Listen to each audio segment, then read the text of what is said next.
नमस्कार, मैं खुशी और आप देख रहे हैं अपना न्यूज। आइए नजर डालते हैं आज की बड़ी खबर पर। कोलकाता के आरजीकर मेडिकल कॉलेज और अस्पताल में क्लिनिक डॉक्टर से रेप और हत्या के खिलाफ हुए विशाल विरोध प्रदर्शन और सीबीआई जांच को लेकर पश्चिम बंगाल की ममता सरकार चौतरफा घिरी हुई है। इस बीच ममता सरकार पश्चिम बंगाल की विधानसभा में अपराजिता बिल लेकर आई, जिसे विधानसभा में पारित कर दिया गया। ये बिल भारतीय न्याय संहिता में बलात्कार तथा बाल यौन उत्पीड़न के मामलों में दंड को और कठोर बनाने और इससे जुड़े प्रावधानों को संशोधित करने का प्रस्ताव है। मंगलवार को विधानसभा में भारी हंगामे के बीच ये बिल पारित किया गया। बिल के पारित होने के बाद मुख्यमंत्री ममता बनर्जी ने केंद्र की मोदी सरकार पर निशाना साधते हुए कहा कि जो काम पीएम मोदी की सरकार ने नहीं किया वह हमने कर दिखाया है। उन्होंने इस बिल को ऐतिहासिक बताया है। आइए जानते हैं अपराजिता बिल के प्रावधानों के बारे में। अपराजिता बिल में भारतीय न्याय संहिता यानी बीएनएस में कई धाराओं में संशोधन का प्रस्ताव है। बीएनएस की तरह रेप के दोषी को 10 साल की कठोर जेल की सजा दी जाती है, उम्र कैद तक बढ़ाया जा सकता है। बंगाल की विधायिका इस सजा को उम्र कैद और जुर्माना या मौत तक बढ़ाने का प्रस्ताव करती है। इसके अलावा जुर्माना ऐसा होना चाहिए जो चिकित्सा और पुनर्वास लागतों को पूरा कर सके।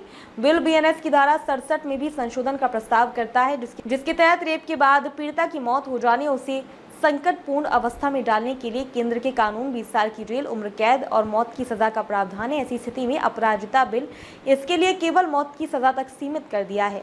गैंगरेप मामलों से संबंधित धारा 70 में 20 साल की जेल के विकल्प को समाप्त कर दिया गया है और उसके लिए उम्र कैद की सजा या मौत की सजा का प्रावधान किया गया है। अपराजिता बिल में बीएनएस की धारा 67 में भी बदलाव करने का प्रस्ताव है। बीएनएस की धारा 67 के तहत रेप के बाद पीड़िता की मौत हो जाने या उसे संकटपूर्ण अवस्था में डाल 20 साल की जेल, उम्र कैद और मौत की सजा का प्रावधान है। वहीं अपराजिता बिल में इस तरह के कृत्य के लिए केवल मौत की सजा देने का प्रस्ताव है। वहीं गैंगरेप मामलों से संबंधित बीएनएस की धारा 70 में 20 साल की जेल के विकल्प को समाप्त कर इसे उम्र कैद की सजा या मौत की सजा का प्रावधान किए जाने का प्रस्ताव दिया गया है।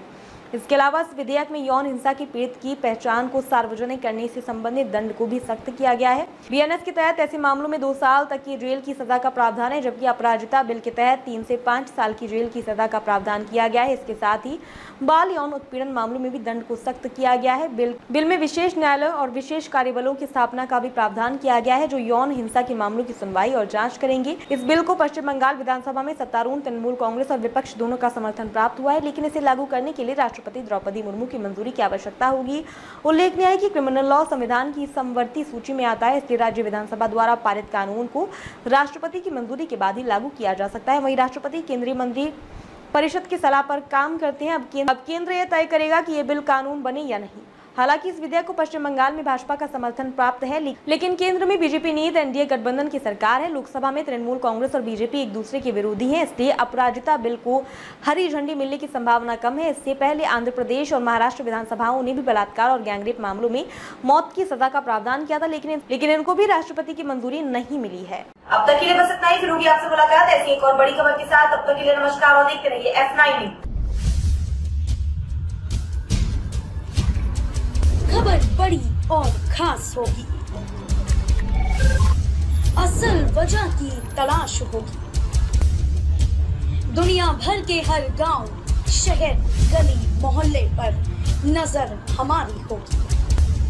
खुलेंगी पर्दें, जहन में उठे हर सवाल की बात होगी, हर वो जवाब जो है आपके लिए जरूरी, जिम्मेदारी हमारी होगी। हमारी खबरों में कुछ हटकर होगी बात। देखिए सिक्के के दोनों पहलू F9 न्यूज के साथ।